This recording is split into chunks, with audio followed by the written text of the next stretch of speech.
Food আপ্পির একটা food review দেখেছিলাম বেশ কিছুদিন আগে, তো সেই রিভিউ দেখে আমার খুব খেতে ইচ্ছে হয়েছিল আর আমরা চলে গিয়েছিলাম 14 ফেব্রুয়ারিতে অ্যাট দ্য টেবিলে। 14 ফেব্রুয়ারি একই সাথে ছিল শবে বরাত, ফাল্গুন এবং ভ্যালেন্টাইন্স ডে। তো শবে বরাতটা মাথায় রেখে আমরা সকাল সকাল গিয়েছিলাম আর লাঞ্চ করে ব্যাক করেছিলাম বাসায়। অ্যাট দ্য টেবিলে গিয়ে আমার খুবই ভালো লেগেছিল, কারণ এখানে বাচ্চাদের জন্য অনেক কিছু ছিল খেলার। সো বাচ্চারা মানে সহজেই মজা পাবে এই জায়গায় গিয়ে, আর খাওয়ারও অনেক কিছু ছিল এখানে। তো প্রথমেই আমরা ফালাকের জন্য একটা মালটা জুস অর্ডার করি, এবং এই টাইপের জুসগুলো ফালাক খেতে খুব পছন্দ করে। আর আমরা যখন নেই তখন একটু ফ্রেশ জুসটা নেওয়ার চেষ্টা করি, একদম আইস ছাড়া। আমরা সুগারটাও যেন অ্যাড না করে সেটা বলে দিই। আর তারপর আমরা নিয়েছিলাম আমাদের মোস্ট ফেভারিট আইটেম ব্রাউনি, আর এই সবুজ এটার নাম কি যেন ছিল, ম্যাক্রন এই টাইপের কিছু একটা নাম ছিল, আমি ভুলে গেছি। অল্প সময়ের জন্য আমরা বাহিরে গেলে এখন আমি আর ঘরের খাবার ক্যারি করি না সাথে করে ফালাকের জন্য, টুকটাক রেস্টুরেন্টের খাবারগুলোও খায়। এখানে দেখো আমি কিন্তু প্রথমে ফালাকের কাছে চাচ্ছিলাম, কিন্তু সে আমার সাথে শেয়ার করছিল না এবং সে খেতেই পারছিল না, বাকি খাবারটুকু আমি খেয়েছি। এই তো টুকটাক খাওয়া দাওয়া শেষে আমরা চলে যাই কিডস জোনে, যেটা ফালাকের মোস্ট ফেভারিট একটা জোন। সেখানে গিয়ে ফালাক অনেক খেলাধুলা করে এবং বলতে পারো একদম চাঙ্গা হয়ে যায়।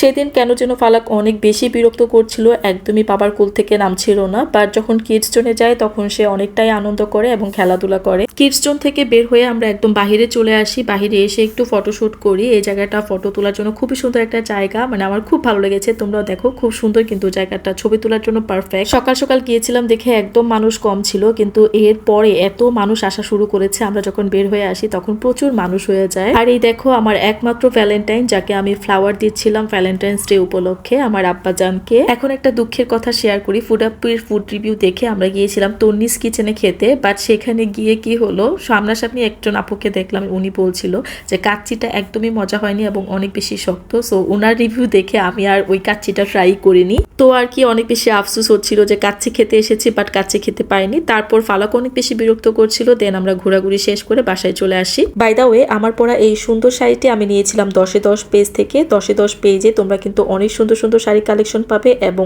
অনেক বেশি রিজনেবল প্রাইসে পাবে। এই ছিল আজকের ছোট্ট একটি ব্লগ। Thanks for watching.